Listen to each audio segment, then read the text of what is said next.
This is the March 14th, 2013 meeting of the Jefferson City Planning and Zoning Commission. My name is Ralph Robinette. I am chairman of the commission and will preside over the meeting. At this time, we will introduce the other members of the commission, city staff, and council liaison. Council Mihalovich. Rick Mihalovich, council liaison. Mike Lester. Bunny Tricky Cotton. Jack Deacon. Bob George. Dale Vaughn. Ian Strawman. Chris Yarnell. Dean Dutoy. Kevin Thanen. Shane Wade. Eric Barron. Janice McMillan. Jeremy Cover. The city code authorizes 9 regular members and 3 alternates. Alternates are designated to vote upon the absence or disqualification of regular members. A quorum of 5 members or alternates is necessary to conduct business. I hereby declare that a quorum is present. Regular members absent tonight are Commissioner Nave Nunn and Commissioner Chris Jordan. Are there any members who wish to disqualify themselves or remove themselves from voting on any of the agenda items? Seeing none. At this time, I will call for the cases. Only identify yourself if you're here and present to present the case. Case P13002 3117 Morrow View Drive rezoning and comprehensive plan amendment. Is anyone here to represent? All right, Mr. Bates. Case P13003 2301 Green Meadow Drive amendment special exception use permit. All right. Do any of you wish to have a continuance? Seeing none, we will go forward. Okay, at this time, staff, format of hearing, and order of testimony. Thank you, Mr. Chairman. I would like to briefly describe the procedures of the Planning Commission. The proceedings of the meeting are being recorded, so I ask that when you speak, please step to the microphone and give your name and address for the record. After a brief introduction of each case by city staff, the applicant and applicant's consultants and advisors will explain the project, and the opening presentation by the applicant shall be limited to 10 minutes. We will then ask to hear from supporters of the request. We will then ask to hear from any opponents of the request.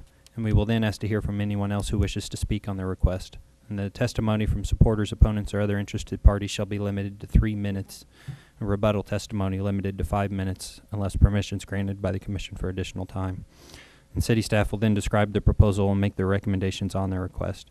In order to reduce the time necessary to hear an application, reference to printed material, including the staff reports, applicable findings, ordinances, and our statutes, shall not be read into the record unless directed by the Planning Commission. The Commission will then close testimony from the floor, and the Commission will then discuss the proposal and then make a motion on the request. And the form of the motion shall be positive. That is, the motion shall be made to accept the request as presented or with any modifications, stipulations, or conditions. And a final vote will then be taken, ayes in favor, nays opposed. And the chairman shall announce the results of the vote, specifying the number of votes cast in favor and the number of votes cast against. And the following documents are entered as exhibits for all items under consideration at this meeting: the city code as amended, the comprehensive plan and land use map, copies of applications under consideration, a list of property owners to whom notices were sent, the affidavit of publication of the public notice in the newspaper, copies of drawings, plans, and/or renderings under consideration, letters or memoranda from staff, the staff reports, minutes of proceedings, letters, photos, memoranda, or other materials submitted by the public or the applicant, and the rules of procedure for the Jefferson City, Missouri Planning and Zoning Commission. And these items are public record and are available for inspection in the Department of Planning and Protective Services or through the Office of the City Clerk. And please be advised that any items that are presented to the Planning Commission this evening become the property of the Commission. This includes any photographs, drawings, renderings, petitions, and letters. Having no request for any continuance or any revision of the agenda, the chair at this time would entertain a motion to accept the tentative agenda.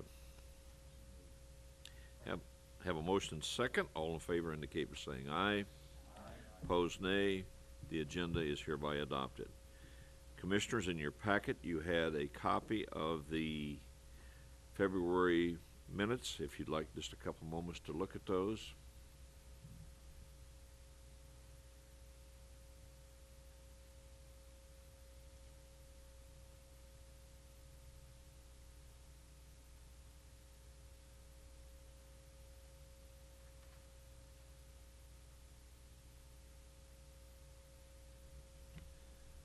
Chair would entertain a motion to approve them as printed. Have a motion and a second to approve the minutes as printed. All in favor indicate by saying aye. Opposed, nay. Minutes are approved. We have not received any communications this month. We do have no unfinished business. We will therefore go to new business. Case P 13002-3117 Morrow View Drive rezoning and comprehensive plan amendment. Staff report. Thank you, Mr. Chairman. This is a piece of property, a little less than an acre, that's owned by Scholastic. And first, to orient you to the location of the property, up on the screen is the location map of the area. You'll notice in the lower left-hand corner is the East McCarty Street and Highway 50 interchange for the Walmart interchange with the two roundabouts.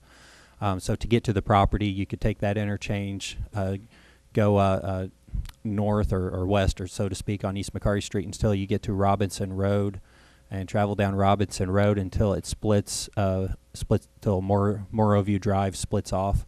And then a short distance down there is a house that is on the left adjacent to a parking lot, and all of the property is owned by Scholastic. This particular request is just for the portion of the property that the house and yard area of that property. Up on the screen is a zoning map of that in the area. As I said, the property we're discussing tonight consists of a little less than 1 acre, outlined there with hatch marks. The adjacent parking area is not affected by this request. Scholastic is proposing to rezone this house and yard area from C1 neighborhood commercial to RS2 single family residential, and then there's also an associated amendment to the comprehensive plan to downgrade the property from commercial to a residential status on the development plan map.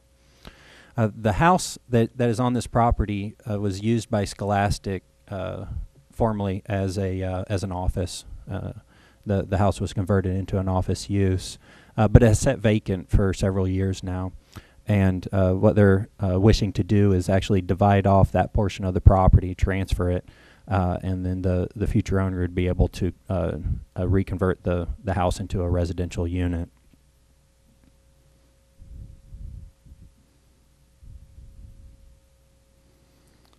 And I believe that's all I have for right now. I'd be happy to answer any initial questions. Any questions of staff at this time? I forget, I believe I do have an aerial photo that shows the property a little bit better. Here is the existing house. There's a shed, and also have a picture of the house. Of course, it was taken on a snowy day. And there's a significant yard area off to the side. We will now open the public testimony. We request that when you come forward to testify that you give us your name and address for our records. Who is here to present this case?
Anyone have any questions? Thank you. Oh, I'm sorry. What's the current sewer situation now? The sewer has actually been extended to serve the houses along Lake Road, and it's my understanding that the developer has been working with the city to allow the extension of that sewer. It's also my understanding if the sewer extension does not occur, we will not be here with the planning of the subdivision, so it goes hand in glove. So the sanitary sewer is running along the houses on the opposite side of the street, so they would have to bore underneath the road and tap into it. Okay. Any other questions of Mr. Bates? Thank you. Is there anyone else here that would like to speak in favor of this proposal? Is there anyone here who would like to speak in opposition to this proposal? Seeing none, we will close the public testimony. Staff. Thank you, Mr. Chairman.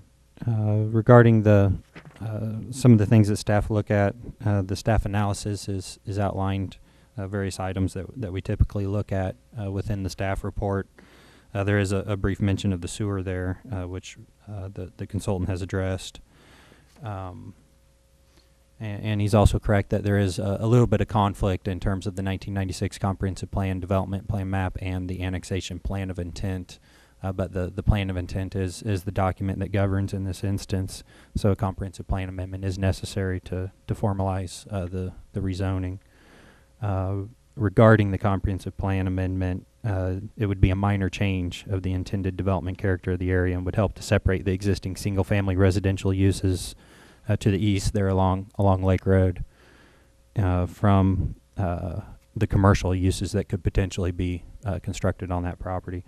And regarding the rezoning request, rezoning of the property RS2 would seem pretty appropriate given the adjacent single-family uses. Lake Road is actually classified as a private drive. It's a road that's not maintained by the city, and is gravel, I do believe.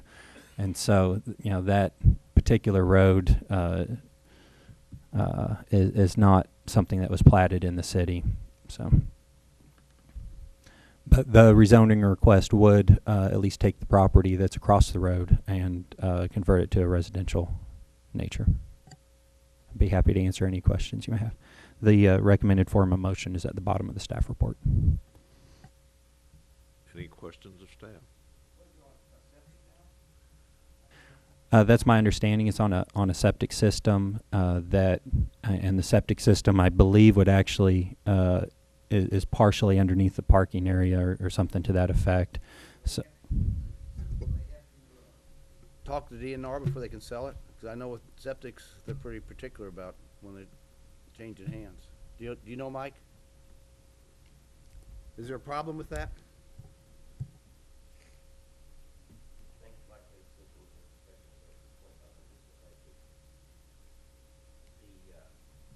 Proposal will move forward only if the sewer extension is allowed, and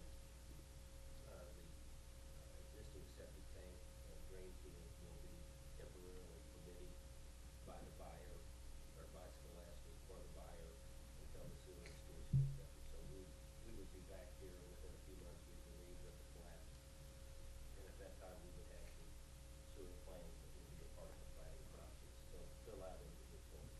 Otherwise, it would, the property would not be developed. But no problems with DNR. We just have to meet the city's requirement to get a sewer extension.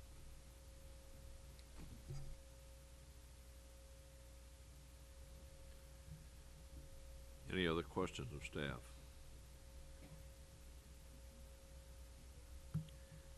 Seeing none, let's get this in the form of two motions. We will do it in two motions. Who wants to undertake that?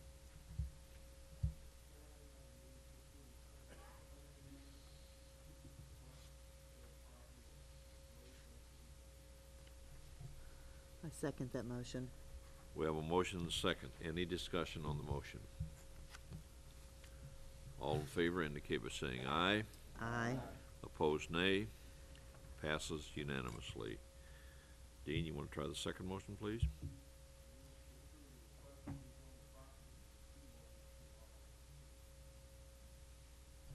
I second that motion. We have a motion and a second. Any discussion on the motion? Seeing none, all in favor indicate by saying aye.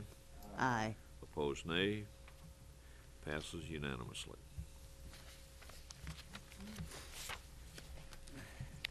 Case P13003, 2301 Green Meadow Drive, amended special exemption use permitted. Who is here to present that case? Mr. Chairman, if Where, I could, Counselor? with a brief introduction to the case. First, to orient you to the location of this request, it's a fairly large tract of ground.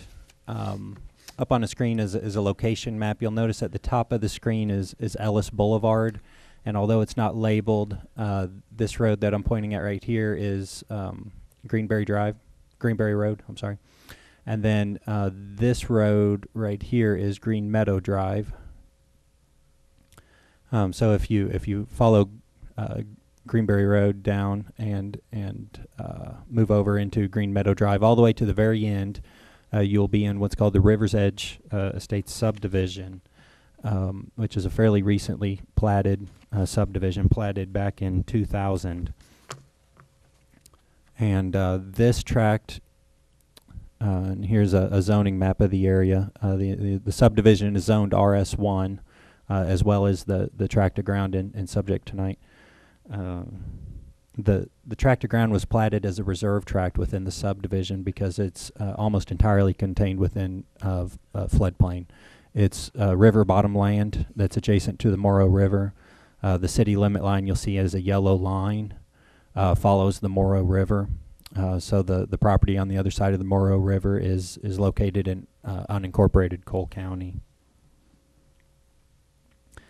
As I said, the subdivision was originally platted in 2000. In 2005, the developer brought forward a special exception use permit request to establish this reserve tract as a conservation area, more specifically a savanna.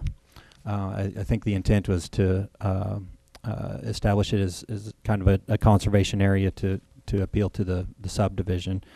And but at that time, they also wrote into that request that they would the land could be farmed, and I think really the intent was to harvest hay off of it, and until the end of 2008, before being converted into a savanna, and then also the developer was removing some topsoil from the property and selling it. So that special exception use permit was approved through this body and through the city council back in 2005. Since then, the property has been used as a hayfield. Hay has been harvested off of it, and continues to be up until until now. The gentleman that has been harvesting the hay has been leasing the property from the original developer, Mr. Roger Versloy, and recently purchased the property from the developer, and in an effort to clean up, and adequately represent what it is that he intends to do with this property, and allow it to continue to be used as a hayfield, he really had to apply to amend the special exception permit in order to very clearly state that he's not going to convert it into a savanna, but to continue to harvest hay on it. There's a number of other items that he mentions within his request, and within the packet is a short narrative, kind of in a memo form, that outlines what he would be requesting to do on the property. First, to abolish the previous special exception use ordinance, which was really oriented around savanna. Establish a practice of removing timber, some of the very large trees that are 24 inches in diameter or more, in an effort to harvest the big trees and allow the small ones to grow and therefore help to stabilize the bank along the Morrow River. To convert portions of the property that can be used as a hayfield that are currently overgrown into a hayfield.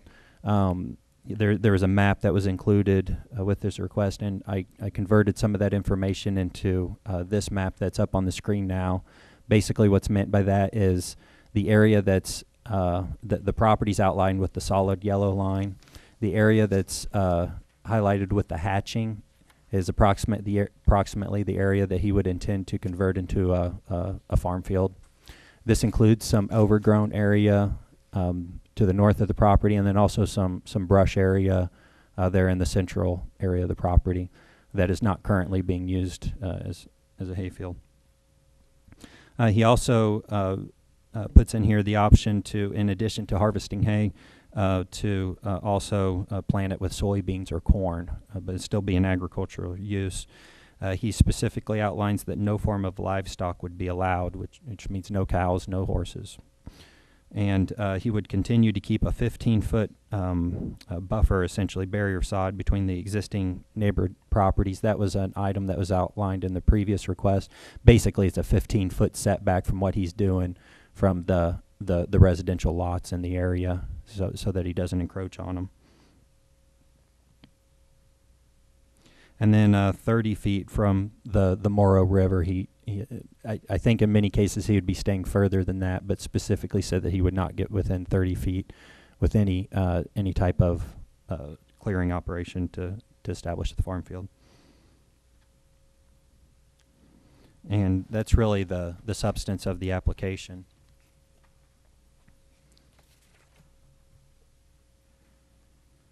I believe that's all I have for now. I'd be happy to answer any questions. This is kind of a strange one because it's a request. It seems to be less zoning oriented. It's more of something you would envision with the conservation subdivision, in that there's a good chunk of land that's being used for something other than residential, and the act of having this special exception permit on the property is quite frankly a pretty strong restriction on the property, more so than you would see in a typical farmer apply to his property. If this property were zoned rural, it could be farmed without any restriction. Trees could be removed from it. It could be cleared without any restriction. But because there is a special exception permit existing on the property, really the best way to amend that is to come before this body and outline exactly what the new property owner is intending to use it as. Questions of staff? How long will the permit last? I mean, was there? Indefinitely. Good. In fact, it's I will compare it kind of to a PUD. They're very similar in that conditions could be placed on it if there's something that the use were affecting surrounding property owners or something to that effect. But no, it is an indefinite type of permit. How much of that area, what percentage of that area is in a floodplain? I'm not sure exactly. It's my understanding that almost all of it is. That's what I thought, yeah. Yeah. Didn't we bring that up once before? Mm-hmm. I think we did. It was mislabeled. It should have been, never should have been zoned for residential. It should have always been agriculture. But I think when the first person sold it, everything got residential, and then they never could get it back. Yeah, it's been, did we not have restrictions on it last time? Well, the lots are not in the floodplain. No. Just that area that's shown as the conservation area is in the floodplain. Did he not try to rezone that? I thought there's a lot of resistance. I think he did. I know there's resistance or whatever it was, and it was just silly that they couldn't use a good piece of bottom land, but. I think there've been a number of proposals for that property over the years. I don't recall that there was ever a proposal to use it for residential because it's in the floodplain. It was just a but farming there've been operation where right. met resistance. Are those Well, buildings? I do believe there was a proposal to for topsoil operation. Are those buildings that Roger had still there? Mm-hmm. They're still. I believe there's a farm shed, I believe, on the property. Thank you. Do you know approximately how many acres we're talking about here that is going to be productive farmland?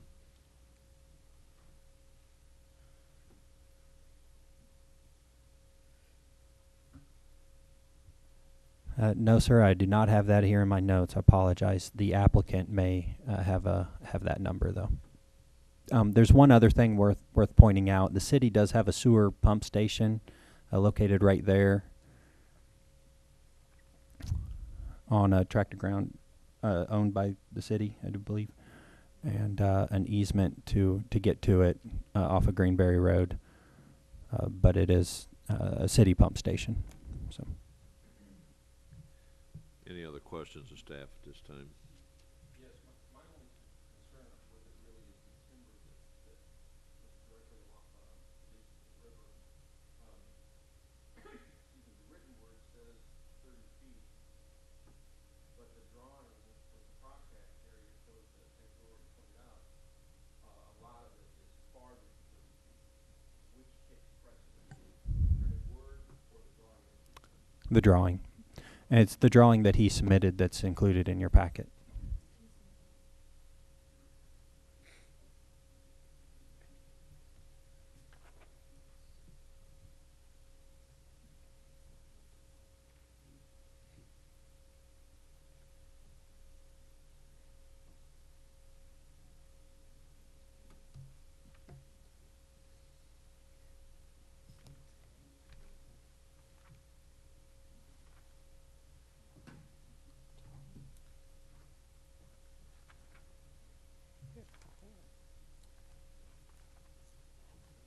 That's good.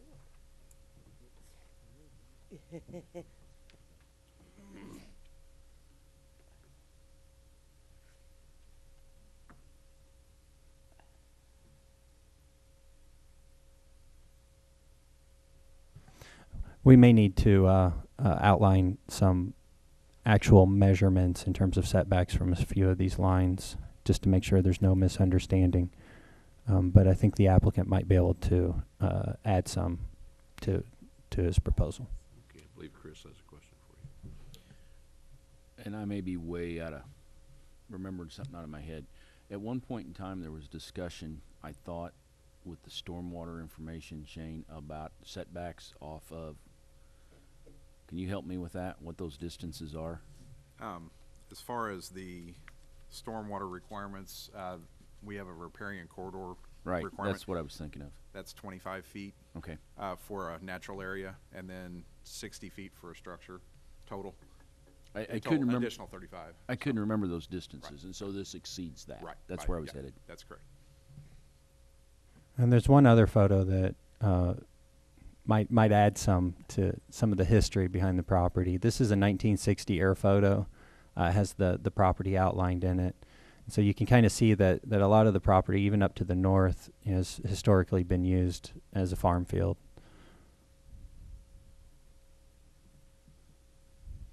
Where is the ingress, regress location for like equipment and things like that? The property has access at two different points. One is through this point, which would basically be along the city easement. And the other, and it's not shown here within the yellow line, but this narrow strip of land actually is part of the property, and it serves as a connection to the very end of the cul-de-sac bulb of Green Meadow Drive. And I'm assuming that the owner would use the northern entrance into the property. And the reason I say that is because, you know, whenever you start doing soybeans and things like that, if you take a tractor, you know, it's got mud all over it and you run it up through a subdivision, it's going to cause a lot of, you know, neighbors to be a little upset about that. Yeah, I can understand. He might be able to add some to that, but it's my understanding that I think he uses both. I could be mistaken. But. Any other questions of staff at this time?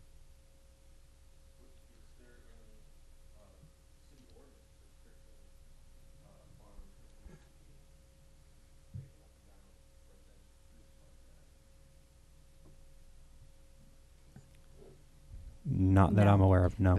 But if anyone does get mud on the street, they're required to clean it up. So, but there's no restriction on driving farm equipment on the city street to get to a field. I'm assuming that lower arm won't be farmed. Is that correct assumption, or? No, this area down here. No, it's not identified within the area that he's proposing to use as a field.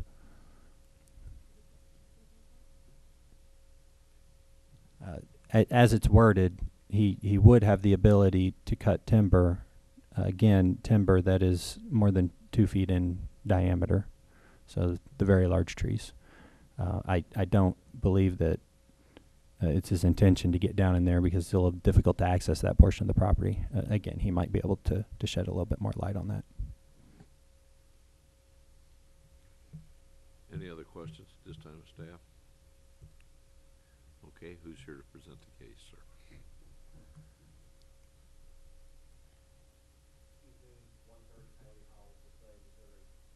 I'm originally from Middlesex County, and I purchased property back in December of 2012. Basically, what I want to do is the area that there's light brushes to bring that back to natural agricultural use. The large piece down kind of lower end, this little arm, is real oak timber.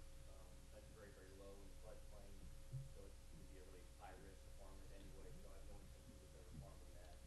But basically, what the main area you can see where the light brush is at is what I want to turn back into agricultural use. And in the lower tip down there, there's a lot of cedars, and I'll harvest the cedars and then come in and clear out the stumps of the cedars after I'm done.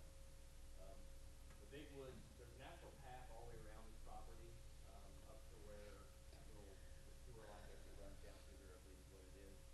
There's a natural road all the way around there. My plan is to taking the road into the field, so I'm going to be a long way from the river as far as clearing the property. It's always on out the bank. Now there are trees along there that are very large that are actually hard to die that need to be harvested. It's good conservation practices. And what we do is we kind of take a penny test, and you take a penny and you hold it out as far as you can, and you determine what the size of the tree is, and you want to keep a 12-foot area all the way around. The smaller trees, they grow, and you harvest the big trees. I've done it similar to my property where I live at in Middlesex County. That is my intent. My intent is primarily for hay. I have a livestock farm where I live at. I work here in town every day, but I still raise cattle, and if I can turn this into more hay productive ground, I can harvest the hay and raise more cattle at my property and where I live at. Trying to think what other. Most of the time I come in where the easement is for the city. That is the primary use that I use. Now, whenever I'm hauling big bales out, I come out, if the hay is on the lower end with the load, I come out to the cul-de-sac. If not, I'll go out through the easement. So I do use both of them, not very often, but you harvest hay twice a year, 3 times a year, depending on the year. Last year once. So it just depends on the year how often you go in and out with equipment. I would like to add too that I think it's a beneficial practice, because I do know that if it wasn't maintained, that cedar trees and brush and things like that would just take over. So yeah. I've been wanting to do this for several years, but I didn't know. Are you planning on row cropping it at some point? Depends on prices, I guess. Fuel and prices. Right now I have wheat and fescue. I sow fescue in, so I hope the fescue stays for 8 or 10 years. But if we have another year like last year, I had arch grass in it. It died with the summer drought. I chose to put wheat back in it. I could have put beans in it one year, then rotate. It just depends on the year. But I'm not a crop farmer. I'm a hay farmer. I have cattle, so I don't really intend to raise crops. I have another bottom where I live at, where I raise crops at. Approximately how many acres do you think are in there? So there's about 25 right now that I have in hay, and I'm hoping to get about another 20 out of it. So I'm hoping to get around that 50 mark is what my intent is. Anything that's large timber, it's going to be very expensive to doze and clear all that out to turn that back into productive ground. It's very expensive. I don't know that my return on my investment would be very well. But for the area that's just light brush, so there's a tree here and a tree there, it'll be easy to take care of those.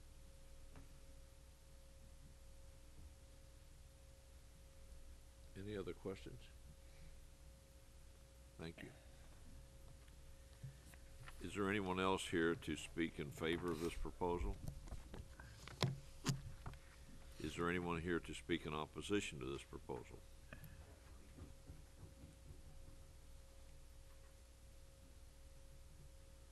Howard King, 3320 Goose Trail. I own the property across the river from the sewer pump plant. And I also have a house there. Mr. Bruce Floyd, I know you all know his name, but he was all that Monday running with him over building a huge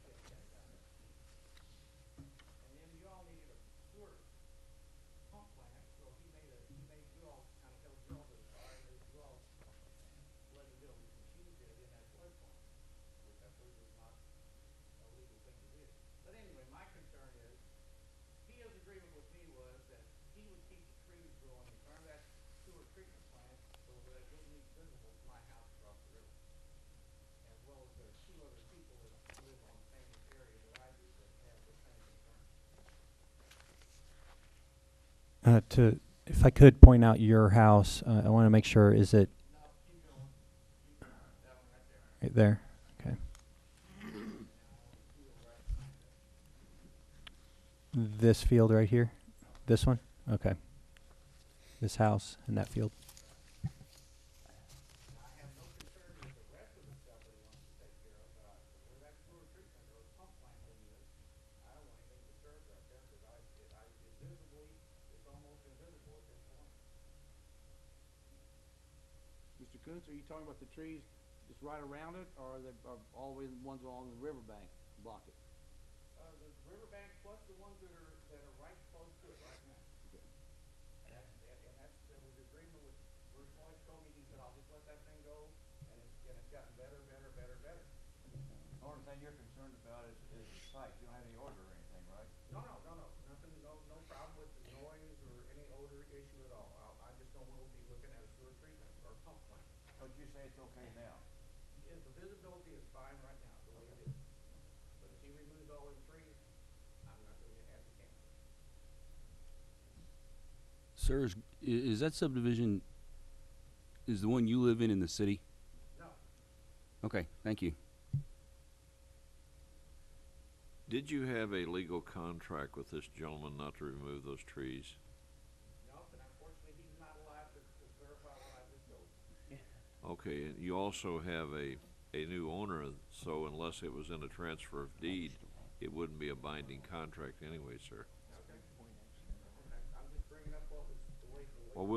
Well, we'll certainly take it under consideration, and you might want to talk with the new landowner on that too. That could be a civil issue between you and him, sir. I have another question. Go ahead. Is Roger, I didn't realize Rogers was deceased. His wife's dead. About 2 years ago? No, I saw Roger's him- not deceased. I saw him within the last year. I mean, he's not in the best of health. But Roger's in a nursing home, but he's not deceased. His wife passed away.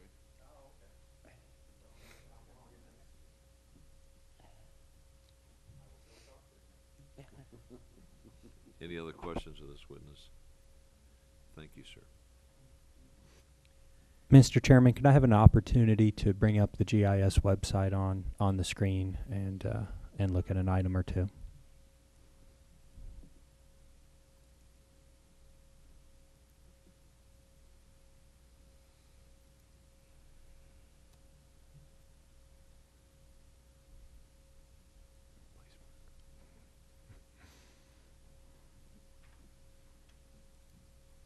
While you're doing that, is there anyone else here to speak in opposition to this proposal?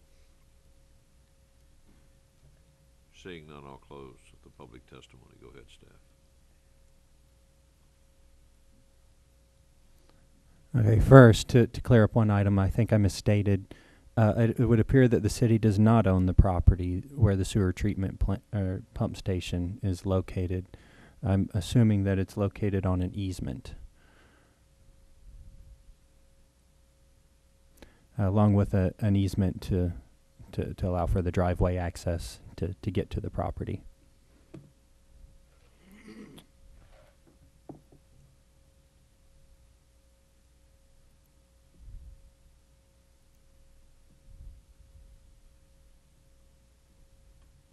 Where'd you say the access to that plant, to that treatment plant is? I can't figure out where you got it there.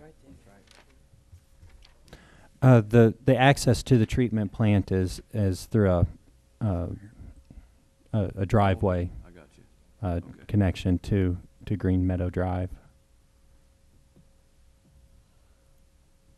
Okay.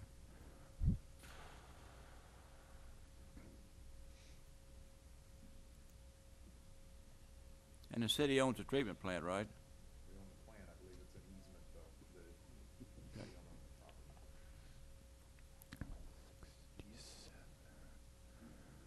property. The property consists of it's in two parcels, one of just over 67 acres and the other just under 15. So doing the math comes out to about 82 acres worth of property in total. Not all of that would be converted to, or would be established as farm field, though. Mr. Barron, if you zoom in on that sewer treatment plant, in reality, those trees that are sitting there next to it now, if you, okay, now zoom out again. And in response to what this gentleman here is saying is that the trees along the river are basically the ones that are blocking it now, and I think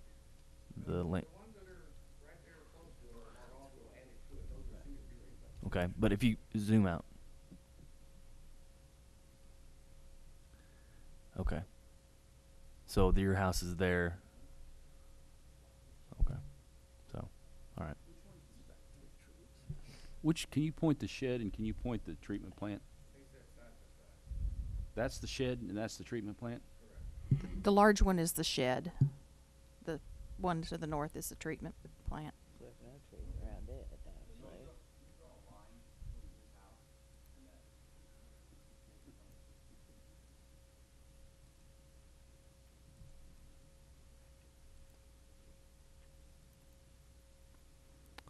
It was just over 1,100 feet.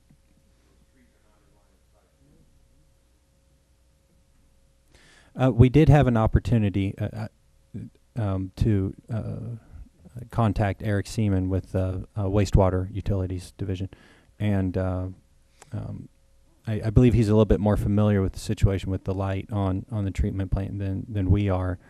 I don't know that the light on the treatment plant is of any result of the applicant's property.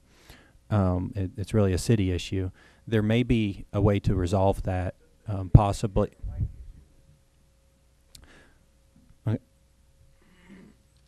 Again, I'm not very familiar with it, but there might be a way, if there is a situation remaining with the light, there might be a way to install a shield or some other method to prevent, light from glaring to someone's window.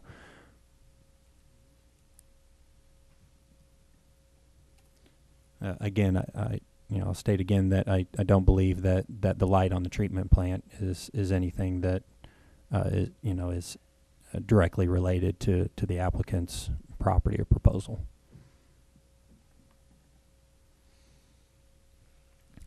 There's one item that we wanted to kind of clear up and establish to make sure that any type of clearing or establishment of field area close to houses that are located on Green Meadow Drive in this area, essentially any house north of the bridge over the I'll call it a creek. I don't know that it has a name.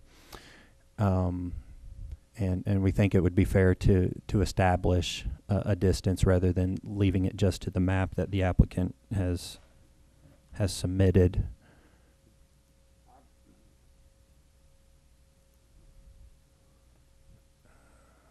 I'm sure there's a creek that runs parallel with the back of those houses. I don't think you can get up to there anyway. I'm almost certain there's is there not a creek there? There is a creek. Yeah. You couldn't cross it farm. No. It's a deep creek. So there's a natural barrier there anyway on that side.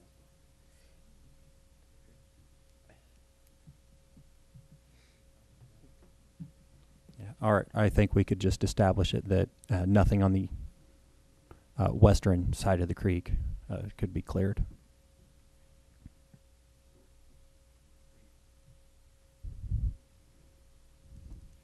The creek running roughly where my mouse pointer is.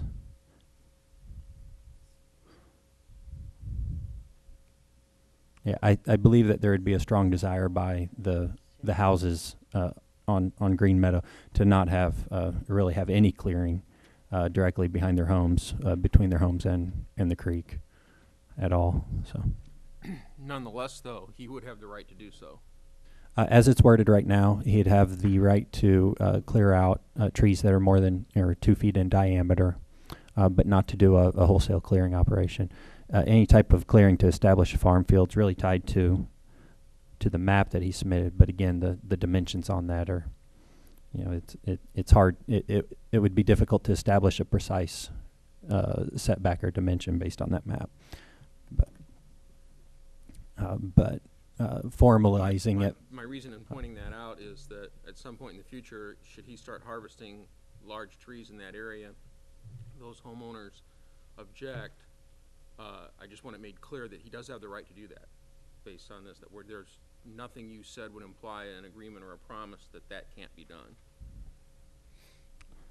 As it's written right now, I would offer, you know, up a potential amendment to say that no trees, you know, can be cleared west of that creek, just to, and I don't believe that it's his intention to go across a creek to try to get a tree, but just to make sure that, you know, he and any future owner of the property, that's very clear that that area is really to remain untouched. Mr. Chairman, in addition to that, if the creek is over 50 acres of drainage, then we would still need to comply in that vicinity within that creek to the stormwater regulations as well, if we could make that amendment as well, possibly, on either side. Yes, and what Shane is referring to is anytime a new subdivision plat is platted within the city, we take a look at drainage ways through that subdivision, and with the idea of keeping some vegetation within a certain distance, and that distance is 25 feet, riparian area established within the subdivision platting process, so that area is not cleared and is helps to maintain the banks of the creek.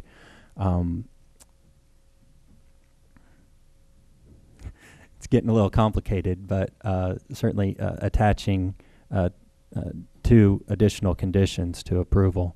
One, that the 25-foot riparian corridor along along the creek be established, so that there's no clearing of anything within 25 feet of the creek, and then also no removal of any trees to the west of the creek. I think would probably reduce any concern there might be from any neighbors in that area. Sounds good. What if a tree dies? What do you do with it?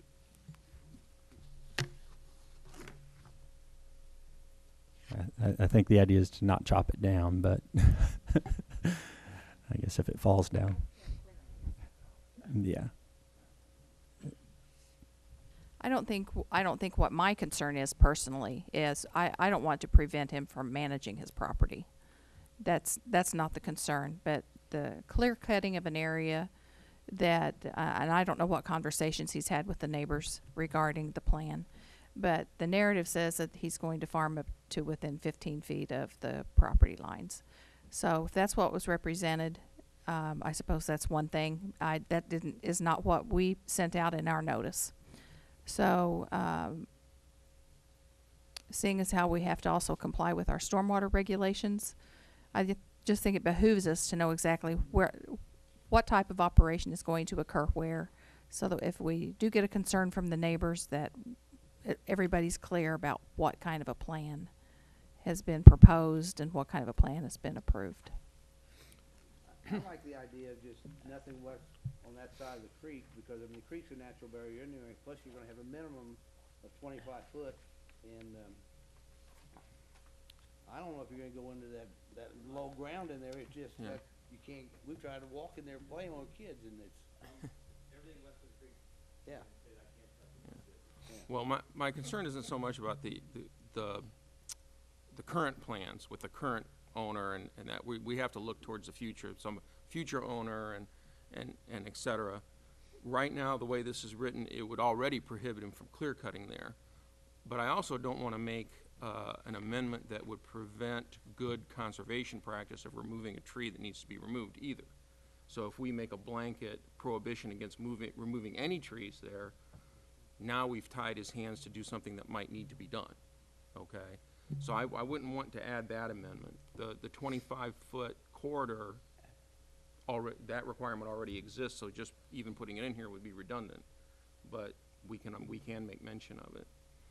But my concern was, the problem I envisioned was a homeowner along that side would see the new owner taking down a tree that they considered beautiful, and then coming forward and saying, but he was not allowed to do that. And I want to clarify for any future arguments or discussion that, yes, in fact, any tree over the size of 24 inches can be removed from there, but it can't be clear cut because it's outside of the designated area. And that's how it stands. That's how I understand it. So this is for the benefit of those homeowners along there that may not like the activity that they see.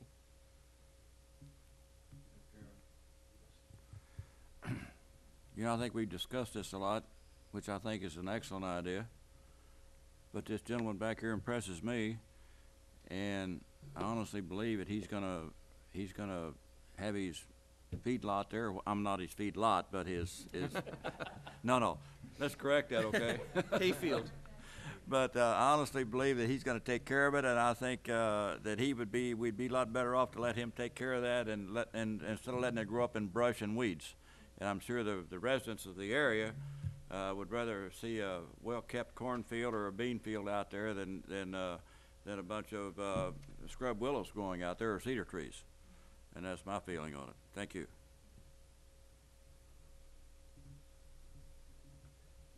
I think we can approve it here. We've done it several times, approve it, and it goes forward, maybe by adding something about with any technical changes, or that the engineering department would, that to comply with engineering regulations. I think we've done that. So if we'd want to maybe modify this, and then if you all want to go out there and look at it and deal with the landowner, then you could still make those changes if they needed to be made. Are you agreeable with something like that? Because I know you don't want to be in violation of any violations out there anyway. So would you want to modify this motion a little bit to put something in there subject to engineering recommendations or something? That is our favorite statement to add, subject to comments and corrections by the planning and engineering divisions. Any commissioners have any problem with that? I agree with Dean. He should be able to selectively take out some of the bigger trees, but since I know that area so well logistically, I don't know how you went out of there. It'd be, Then it would become a moot point. yeah, I mean, you never, you have to go through the other side, the green metal side to get in through there. But to be technical, though, say, and this is probably would never happen, but what if every little tree grew up to be a big tree, and before you know it, he's, taking down every big tree over there because it's harvestable or whatever you would call it. I don't even think that's possible because the little trees won't grow that big in the presence But of the big ones. but I don't think it's impossible. Well, Yeah. Okay. Well, I'm just Yeah. pointing that out. You gotta have the big trees out of the way for the little Yeah. ones to grow. Yeah. They don't get the sunlight. They don't get the trees to shine. right. Your beard will be gray by the time that happens if you're still here, sir. Next week? Sorry. Staff recommendations.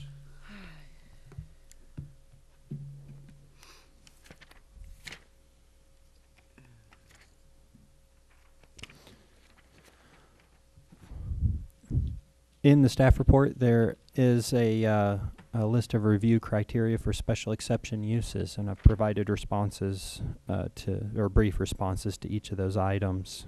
The property has been used as an agricultural farm field for quite a while, and that continuing that use is appropriate given its location adjacent to the Morrow River. Staff does recommend approval of the request. The recommended form of motion would be a motion to approve the request for amended special exception use permit, subject to comments and technical corrections by the planning and engineering divisions. Be happy to answer any additional questions you may have. Any questions of staff on that? Does that agree with you, Keith? Okay. Chair would entertain a motion to that effect unless we have any more questions of staff. Have a motion? Second? Have a second. Discussion. All in favor of the motion indicate by saying aye. Aye. Opposed, nay. Passes unanimously. Other business, scheduled reports. Mr. Lester, do you have a report for us this month?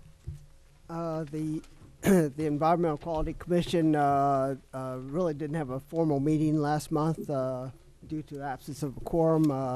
The commissioners who were there worked on messaging for our Make Your Mark campaign to inform citizens about recycling and other greening projects that they could participate in. Thank you for recommending those, giving your report and serving there on our behalf, sir. We appreciate it. Any other reports? Any other thing from staff? Any commissioners? It's not Valentine's Day. We're adjourned. See you next month. Thanks for coming. That's from the staff.